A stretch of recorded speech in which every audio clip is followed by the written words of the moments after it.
Bom dia, irmãos. Pergunto se todos estão me ouvindo muito bem.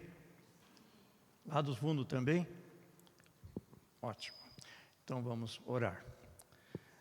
Nosso Deus, nosso Pai bendito, nós te agradecemos pela oportunidade que o Senhor nos concede de podermos estar na tua casa, reunidos, ó Deus, contigo e com os nossos irmãos. Ó Deus bendito, agora nós pedimos que o Senhor traga pelo teu Santo Espírito a tua palavra aos nossos corações, Senhor. A palavra é tua, Senhor, e nós estamos aqui em teu nome. Nós oramos em nome de ti, Senhor, em nome do Senhor Jesus. Amém. Irmãos, eu gostaria que vocês abrissem suas Bíblias no Evangelho de Mateus, capítulo 25, dos versos 14 até o versículo 30. Mateus, capítulo 25, versos 14 a 30. Diz assim a palavra de Deus. Eu vou ler o versículo 13, e depois então faremos de 14 a 30. 13 do mesmo capítulo diz o seguinte: Vigiai, pois, porque não sabeis o dia nem a hora. Assim termina o anterior. Depois segue-se no versículo 14. Pois será como um homem que, ausentando-se do país, chamou os seus servos e lhes confiou os seus bens. A um deu 5 talentos, a outro 2, e a outro 1, a cada um segundo a sua própria capacidade, e então partiu. O que recebera 5 talentos, saiu imediatamente a negociar com eles, e ganhou outros 5. Do mesmo modo, o que recebera 2, ganhou outros 2. Mas o que recebera 1, saindo, abriu uma cova e escondeu o dinheiro do seu senhor. Depois de muito tempo, voltou o senhor daqueles servos e ajustou contas com eles. Então, aproximando-se o que recebera 5 talentos, entregou outros 5, dizendo: Senhor, confiaste-me 5 talentos, eis aqui outros 5 talentos que ganhei. Disse-lhe o Senhor: Muito bem, servo bom e fiel. Foste fiel no pouco, sobre o muito te colocarei. Entra no gozo do teu Senhor. E aproximando-se também o que recebera 2 talentos, disse: Senhor, 2 talentos me confiaste. Aqui tens outros 2 que ganhei. Disse-lhe o Senhor: Muito bem, servo bom e fiel. Foste fiel no pouco, sobre o muito te colocarei. Entra no gozo do teu Senhor. Chegando por fim o que recebera 1 talento, disse: Senhor, sabendo que és homem severo, que ceifas onde não semeaste, ajuntas onde não espalhaste, receoso, escondi na terra o teu talento, aqui tens o que é teu. Respondeu-lhe, porém, o Senhor: Servo mau e negligente, sabias que ceifo onde não semeei, ajunto onde não espalhei? Cumpria, portanto, que entregasses o meu dinheiro aos banqueiros, e eu, ao voltar, receberia com juros o que é meu. Tirai-lhe, pois, o talento e dai ao que tem 10. Porque a todo o que tem se lhe dará, e terá em abundância, mas ao que não tem, até o que tem lhe será tirado. E ao servo inútil lançai-o para fora, nas trevas, ali haverá choro e ranger de dentes. Gostaria de conversar com vocês, e eu digo conversar mesmo. Então eu vou sair daqui e vou descer aí para conversar com vocês. Descer com cuidado. Muito bom.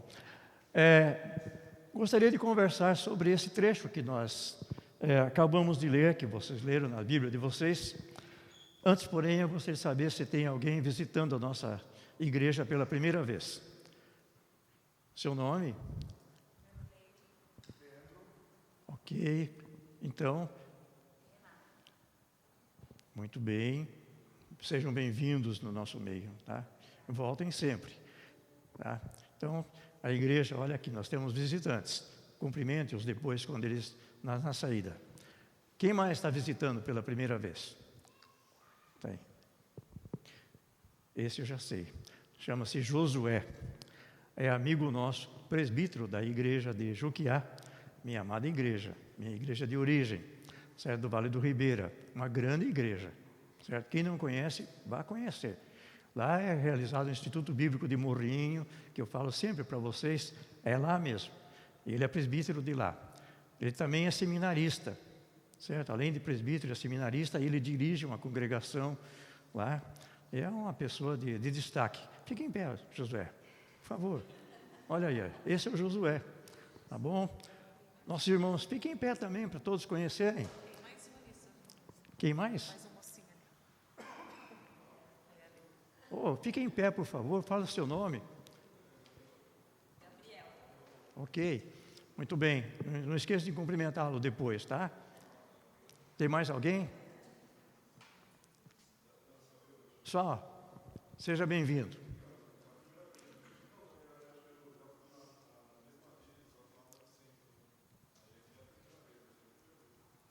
Muito bom, muito obrigado. Pode sentar.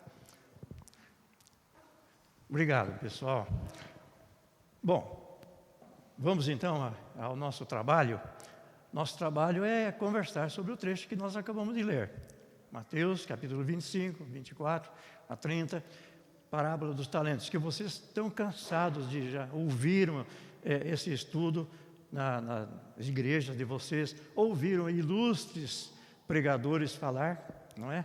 E eu pensei, vai ser difícil tirar alguma coisa daqui, porque imagine você falar sobre um assunto que já foi debatido bastante, vocês já estudaram, falar assim, parábola dos talentos, já conheço. Aquela lá, aquele sujeito que foi lá, multiplicou, ganhou o dobro, eu também ganhou o dobro, aquele lá escondeu na terra, conheço já.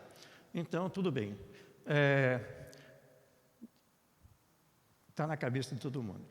Mas, veja bem, por que eu decidi, naturalmente, foi o Espírito que me orientou para fazer isso, né? Porque eu orei bastante. E tremi bastante também. E tremi agora na hora de subir na frente mesmo.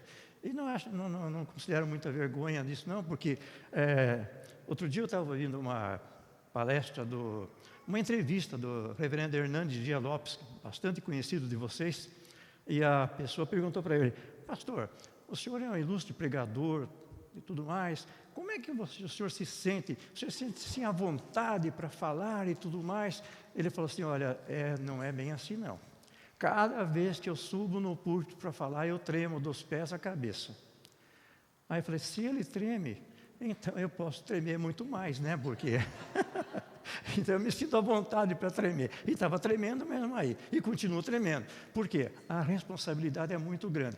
Mas veja bem, a Bíblia, a palavra de Deus, é uma mina que por mais que você cavoque, mais você acha preciosidades.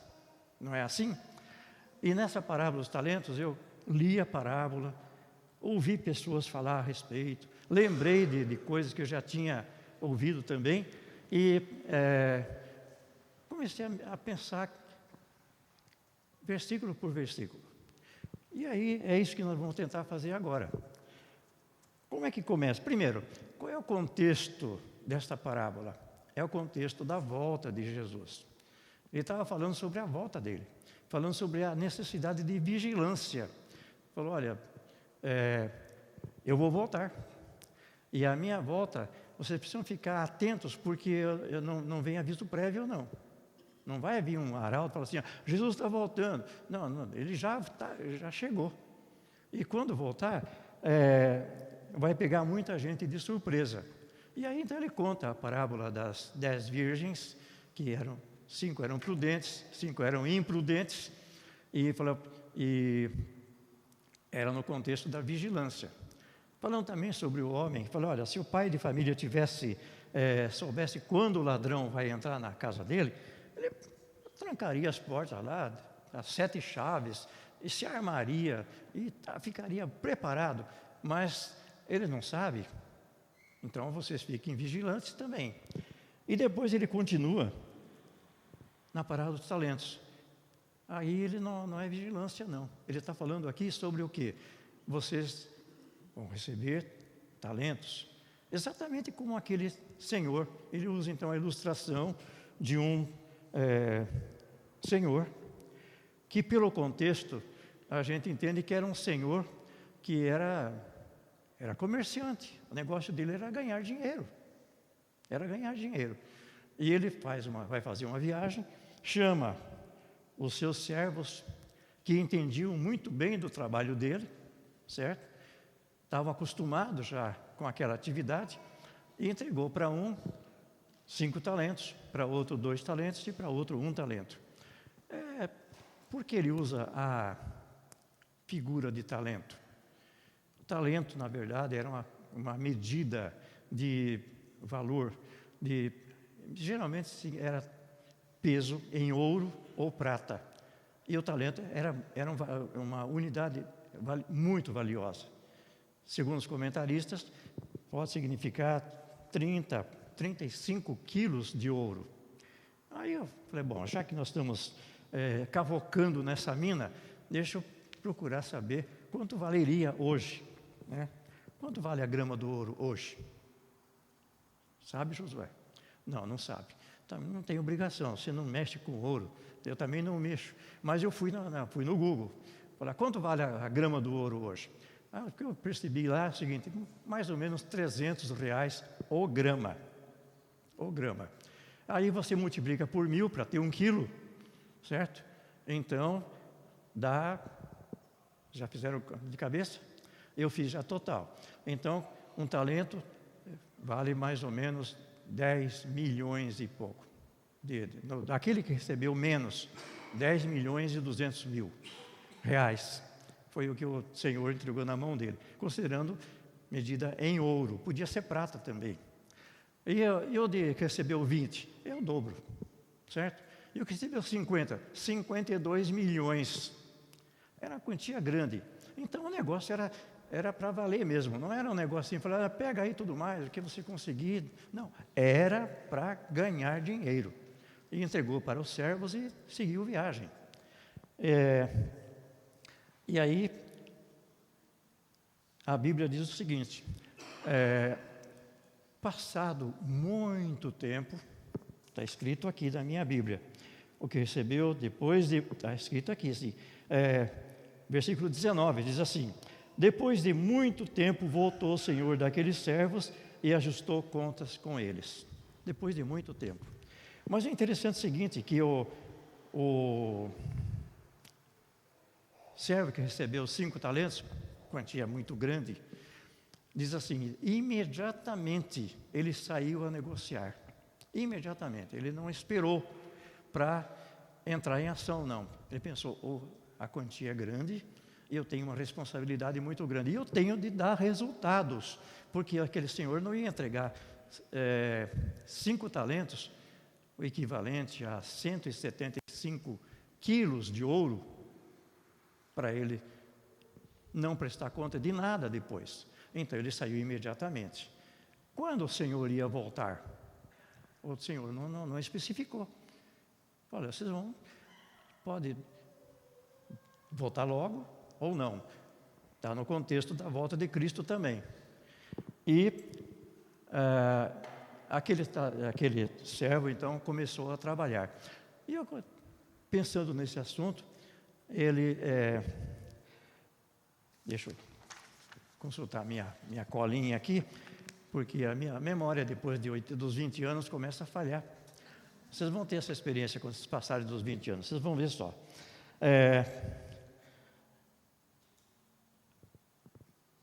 Passado muito tempo, o senhor volta, e aí então vai ajustar contas com ele. Vamos ver quanto vocês ganharam. O primeiro falou, senhor, olha, eu negociei. Naquela época, eu presumo que o negócio dele foi o seguinte, havia muita caravana que trazia mercadorias do Egito, levava para outros países e tudo mais. A rota da seda, né, era onde passava todas as riquezas. E ele deve ter uma caravana, organizou uma caravana. E não foi quando você lê o capítulo aqui, fala assim, ele saiu imediatamente e ganhou 5, mais 5. Parece uma coisa muito fácil, né? Aplicou na bolsa e no dia seguinte já a cotação subiu. Não foi bem assim. Deu bastante trabalho para ele. Bastante trabalho. Mas eu falei, eu preciso trabalhar. Eu não sei quando o meu Senhor vai voltar. E aí então ele começa, se preparou e trabalhou. E quando o Senhor depois volta para ajustar contas, elogia. Ele falou, olha, Senhor, eu ganhei mais 5 talentos. Ou seja, ele recebeu o equivalente a 175 quilos de ouro, e lá estava o dobro disso. Quem é bom em matemática é só multiplicar por 2, já sabe quanto ele ganhou. O segundo recebeu 2 e ganhou 2 também, certo? Aí eu fiquei pensando, mas espera aí. E ele foi elogiado, porque o Senhor falou, muito bem, servo e fiel. Sobre o pouco foste fiel, sobre o muito te colocarei. Espera aí, sobre o pouco? Não, foi sobre o muito. Mas o segundo recebeu 2 e falou, sobre o pouco foste fiel, sobre o muito te colocarei. Aí eu fiquei pensando, mas espera aí, e se ele tivesse prestado a seguinte conta, Senhor, o Senhor me deu aqui 5 talentos, eu trabalhei, o que eu ganhei foi 80%. Aí o segundo falei, Senhor, olha, eu já tinha uma certa dificuldade, mas eu ganhei 70%, certo? O Senhor teria elogiado ou teria criticado? O que vocês acham? Eu fiquei na dúvida também. Eu acho que depende. Depende do quê? Por que Jesus usa na ilustração 100%? Eles produziram segundo a sua própria capacidade. A capacidade dele foi 100%. O 100% significa o seguinte, produziu segundo a sua capacidade. Se ele tivesse produzido 80%, teria sido elogiado também, porque a capacidade dele era para produzir 80%. Concorda comigo? Não? Se não concordar, fique inquieto. Quem concordar, fale concordo. Veja bem, teria elogiado, porque o texto diz, segundo a sua própria capacidade. Aquele senhor conhecia a capacidade deles. Se ele chegasse e falasse, Senhor, eu produzi só 65%. Falasse assim, muito bem, servo bom e fiel. Você produziu segundo a sua capacidade, foi 65%? Muito bem. Você foi fiel nisso? Eu vou te colocar sobre muito. Parabéns, entra no gozo do teu Senhor. Então, a ilustração do 100% é para dizer o seguinte, produziram segundo a sua própria capacidade. 100% é tudo. Concorda comigo? Muito bom. Então, lembro que um filho meu, que agora é jornalista, quando ele se formou em jornalismo, depois ele foi fazer mestrado também, e o orientador dele foi Paul Freston, e o Paul Freston, quando ele terminou a tese de mestrado, ele apresentou, o Paul Freston falou, muito bem, Ricardo, muito bom, você foi aprovado, etc. e tal. Só que eu esperava mais de você. Acho que você poderia ter feito uma tese mais robusta. E aí meu filho, quando apresentou a tese, ele veio todo orgulhoso, aquele calhamaço, bem, tal. Eu falei, não, muito bem, bonito. Só que quando ele falou assim, pai, mas o Paul Freston, ele falou o seguinte, que eu podia ter produzido mais, certo? Ou seja, ele não produziu segundo a capacidade que ele podia produzir. Agora, na parábola aqui, não, eles produziram segundo a capacidade, e a capacidade foi o dobro. Deu para entender por que foi 100%? Perfeito. E a quantidade foi diferente, exatamente. Um recebeu 5, recebeu 2. A capacidade dele era para 2 talentos. Outro era para 5 talentos, produziu também. Agora vamos chegar no 1 talento. Esse 1 talento aqui é que dá uma confusão tremenda, porque gera uma série de perguntas. Primeira coisa, o Senhor chega lá e fala, vamos lá, cadê o que você produziu com o seu talento também? Que era uma quantia grande, 10 milhões e 200 mil reais. Nos tempos de hoje, se eu tivesse apenas 1 milhão, eu já ficaria bastante contente. Ele recebeu 10 milhões e 200. E ele chega e fala, Senhor, olha o argumento dele. Sabendo que o senhor é uma pessoa severa, que o senhor consegue as coisas onde o senhor nem fez nada, é um folgado, porque procura onde não espalhou, ajunta onde não tem, mas o senhor é assim, e sabendo dessas coisas, eu já fiquei com medo que o senhor viesse exigir coisa que eu não sou capaz não seria capaz de fazer. Então, o que eu fiz? Fui lá e escondi, cavoquei lá na terra, talento lá de ouro, escondidinho, certo? Mas está aqui o que é seu, certo? E aqui vem uma série de considerações que merece a gente fazer. Primeiro, ele estava sendo honesto na resposta, na argumentação com o seu senhor? O senhor era realmente uma pessoa, né? Ele estava acusando o senhor de desonestidade. Pensei a respeito disso também. Por que ele respondeu isso? Não, ele não estava sendo honesto. Ele conhecia o Senhor, sim. Certo? Ou não conhecia? Não. A resposta dele revela que ele não conhecia o Senhor. Mas ele falou que conhecia. Senhor, sabendo que o Senhor é uma pessoa severa, que o Senhor faz isso e faz aquilo, e procura onde não colocou e tudo mais, eu fiz tudo isso. Ele falou, sabendo. Aí o Senhor falou, bom, se você sabia disso, você sabia que eu era tudo isso, por que você não entregou aos banqueiros? E aqui então nós vamos analisar a resposta do servo infiel. Primeiro, ele não conhecia realmente o seu Senhor. Ele não conhecia. Se ele conhecesse, ele saberia que o Senhor era uma pessoa boa, era uma pessoa honesta. Por quê? Estava querendo dele, ele entregou na mão dele um capital.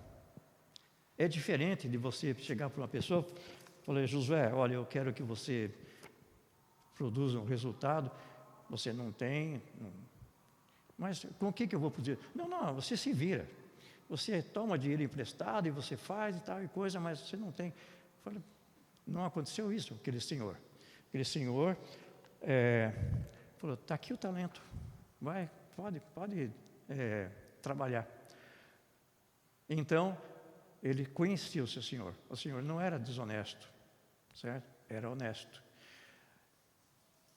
Qual a aplicação que nós poderíamos ter desta afirmação?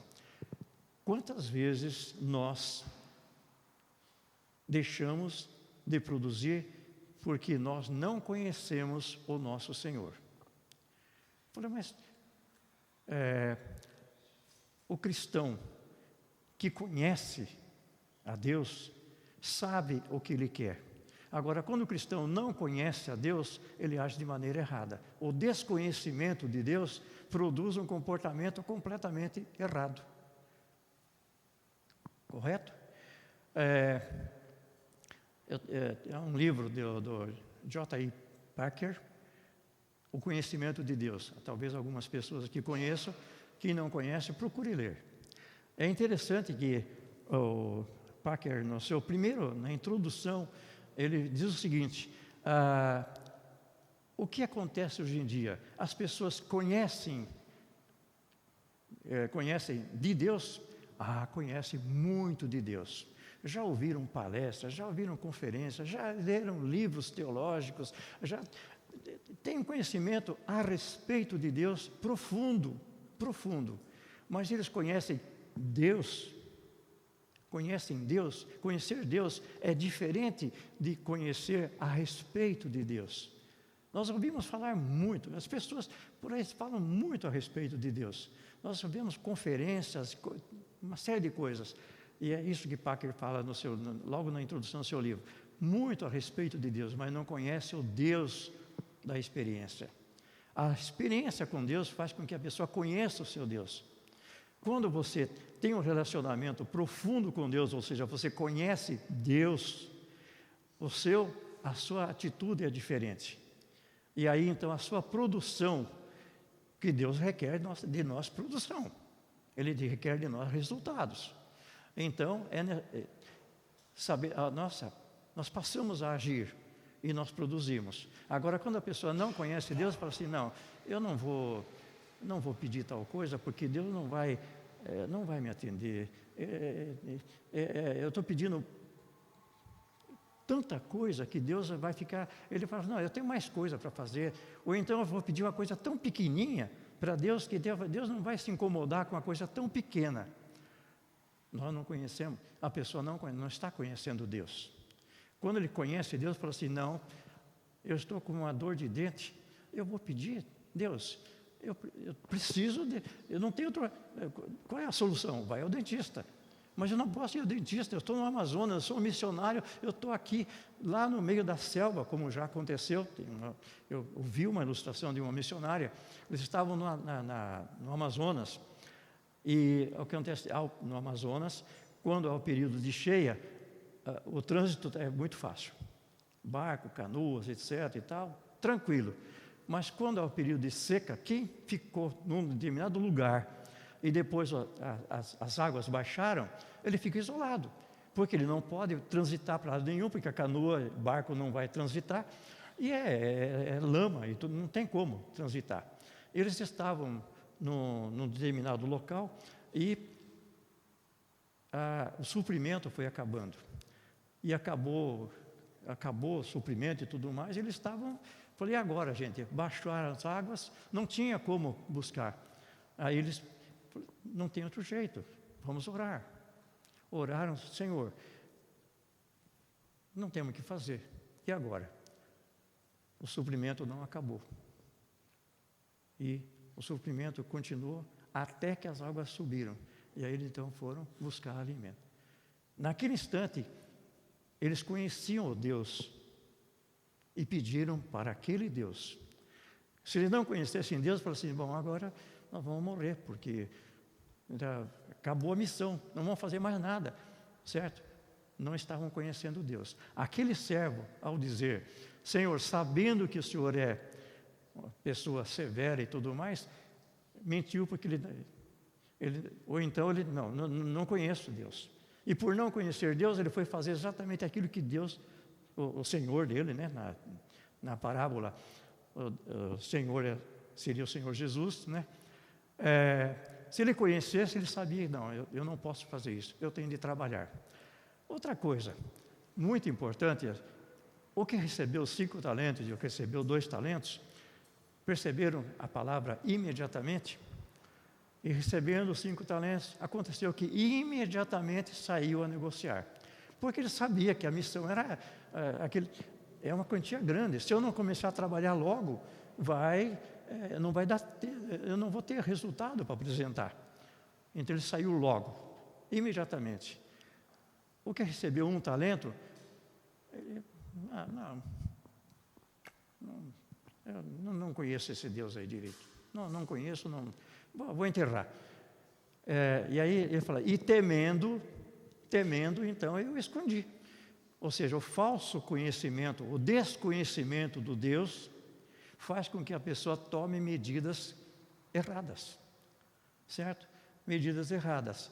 E aí então ele fala, tenha sentimento errado também, porque ele temeu de alguém que ele não conhecia Deus, e falei, eu temi, e o medo leva à inibição, leva ao encolhimento.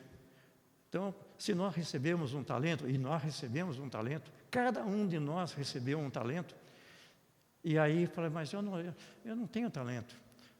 Por exemplo, eu não tenho talento para pregar, para dirigir um estudo e tudo mais. Fala, você tem um talento. Uns têm talento de 5 talentos, tem 2, você recebeu 1. Paulo, quando fala dos dons espirituais, ele cita lá uma série de dons. E há um livro muito interessante do Caio Fábio, que ele fala sobre o Espírito Santo, o Deus que habita em nós. Muito interessante o livro. Eu recomendo que se leia. Falando que os dons mencionados por Paulo, lá tem uma lista de dons. Ele falou, isso não é tudo. Isso é uma lista só exemplificativa. Na verdade, os dons são concedidos pelo Espírito para cada um de nós, para a edificação da igreja. E esses dons é aquilo lá e muito mais. Tem pessoas que têm o dom de pregar, não é o meu caso, por exemplo.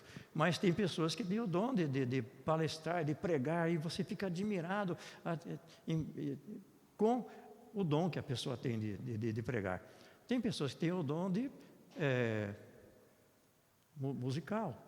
Eu, por exemplo, eu fico invejando, né, toca teclado e tudo mais. Eu gostaria de estar no lugar dele tocando e tudo mais. Não toco. Eu gostaria. Mas então, por que eu não tenho dom? Não sou um grande pregador. Porque eu não sou um grande tecladista ou pianista. Porque eu não sou tal. Então eu não tenho dom. Você tem um dom. Presta atenção. Qualquer necessidade que aparece no reino de Deus e você pode atender, não deixe de atender. É o dom que Deus está concedendo. Tem dons que você vai demorar a vida inteira executando. E tem dons que você vai executar em um segundo. Certo? É um talento que você está recebendo. E não deixe de executar. Não deixe de fazer. Por quê? Senão você não está conhecendo o seu verdadeiro Deus. E conhecer o Deus é fazer a sua vontade. E aí então vem o resultado. Qual é o resultado? Quando eu li essa parábola, eu fiquei um pouco impressionado com a sentença do servo infiel. Falei, tira o talento dele e dá porque tem 10. Aí depois fiquei pensando, peraí, mas nós temos a famosa lei de Parkinson, né? Vocês já ouviram falar na lei de Parkinson? Resumindo, é o seguinte: se você tiver um serviço importante e você tiver uma porção de subordinados, você dê para aquele seu empregado que está ocupado. Não dê para aquele que está desocupado, porque ele não vai achar tempo. É o resumo da lei de Parkinson, né? O cara que é ocupado, ele vai achar tempo, ele é ocupado, ele vai arrumar um tempinho. Agora que está desocupado, fala assim, eu estou aqui fazendo um servicinho, estou terminando e depois eu vejo e tudo mais, ele não vai achar. Então, se você recebeu uma incumbência, ou se você sentiu no seu coração a necessidade de fazer uma coisa, fulano, eu preciso orar por fulano. Vá e faça isso imediatamente. Não deixe de fazer, porque se você perde a oportunidade, você enterrou o talento. E aí depois chega o seu senhor e fala assim, cadê o talento? Senhor, sabe o que é? Não deu tempo porque eu sou muito ocupado e tudo mais. Precisava orar com fulano, mas eu não fiz isso. Meu amigo, você vai para a terra. E eu ia dizer que eu fiquei impressionado com a sentença dele. Por que para trevas de Deus? Porque aquele servo, ele deu a entender o seguinte, ele não conhecia o seu senhor, fez um juízo errado do seu senhor. Eu falei, mas espera aí, mas e com relação à igreja? O crente que não produz também, que dá aquela mesma desculpa daquele servo, ele vai perder a salvação? É correto esse raciocínio? Eu pensei bem, falei, não, é correto. Porque se ele não conhece o seu Senhor, como é que ele pode ter certeza da sua salvação? Onde está a sua? Em que Deus você deposita a sua fé? Qual é o Jesus que te salva? É o Jesus histórico ou é o Jesus Salvador? Não, é o Jesus Salvador. Os grandes estudiosos e tudo mais que negam a divindade, falam, não, Jesus realmente foi um grande personagem, foi um filósofo e tudo mais. Existiu. Flávio Josefo fala que ele existiu, sim, tal. Tem testemunhos históricos dele, da existência de Jesus. Mas Jesus, o Salvador, não, isso aí é coisa espiritual, isso aí não está. Então, você não crê em Jesus. Se você não crê em Jesus, cadê a sua salvação? Onde está?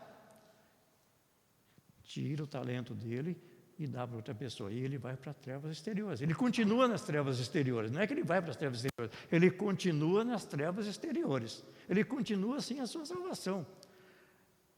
Deixa eu explicar muito bem isso aqui. Vamos ver se dão me entender. Significa o seguinte, que quem não produz o seu talento vai perder a sua salvação?